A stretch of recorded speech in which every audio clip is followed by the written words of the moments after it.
শুক্রবার ছুটির দিনেই জ্বালানি তেল কিনতে ফিলিং স্টেশনগুলোতে দীর্ঘ লাইন দেখা গেছে। কয়েক ঘন্টা অপেক্ষার পর ক্রেতারা পাচ্ছেন জ্বালানি তেল। এবং রাজধানীর আসাদগেট ফিলিং স্টেশনে আছেন আমাদের সহকর্মী তৌফিক হাসান তুহাদ। আজ সেখানকার জ্বালানি তেলের চাহিদা ও সরবরাহ পরিস্থিতি জানাতে তিনি যুক্ত হচ্ছেন। তুহাদ, আমরা আগের সংবাদেও যুক্ত হয়েছিলাম, আপনার কাছ থেকে শুনছিলাম রোদ উপেক্ষা করেও দীর্ঘ লাইনে কিন্তু ঘন্টার পর ঘন্টা অপেক্ষা করছিলেন ক্রেতারা। কি অবস্থা দেখছেন সেখানে, একটু বিস্তারিত জানাবেন আমাদের। জ্বালানি সংকট পুরো বিশ্বে চলমান রয়েছে। যে জ্বালানি সংকট মোকাবেলার পাশাপাশি বাংলাদেশেও একই অবস্থা বিরাজমান। এখানেও জ্বালানি সংকট শুরু হয়েছে। আমার ঠিক পিছনে দেখতে পাচ্ছেন যে লম্বা দীর্ঘ সারি, রোদকে উপেক্ষা করে লম্বা দীর্ঘ সারি মোটরসাইকেল এবং প্রাইভেট কার এখানে অবস্থান করছে। তারা তাদের যে জ্বালানি তেল কেনার জন্য তারা এখানে অবস্থান করছে।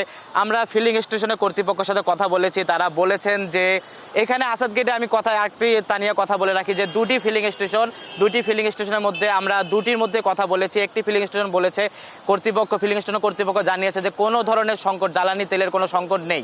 অন্যদিকে অপোজিটে যে ফিলিং স্টেশন রয়েছে তা এরই মধ্যে বন্ধ করে দেওয়া হয়েছে।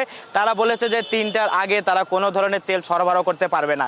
এবং আমার ঠিক সামনেই দেখতে পাচ্ছেন যে সরবরাহ বন্ধ রয়েছে। 3টার আগে না দেওয়া পর্যন্ত এখানে অবস্থান করছে মোটরসাইকেল চালকরা। তারা এখানে রোদকে উপেক্ষা করে দীর্ঘ সময় ধরে অপেক্ষা করছে এবং তারা যে লম্বা লাইন নিয়ে দাঁড়িয়েছিল তারা আবার ফিরে যাচ্ছে।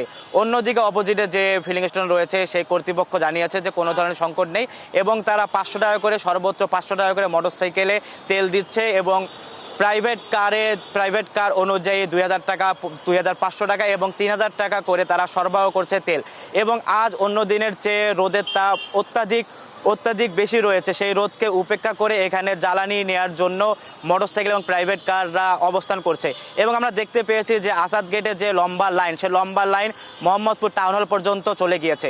এবং সরকারের পক্ষ থেকে বারবার বলা হয়েছে কোনো ধরনের তেল যদি মজুত করে রাখা না হয়। তারপরে আমরা দেখতে পেয়েছি আইনশৃঙ্খলার অভিযানের পরে মজুতকৃত তেল বের করা হয়েছে।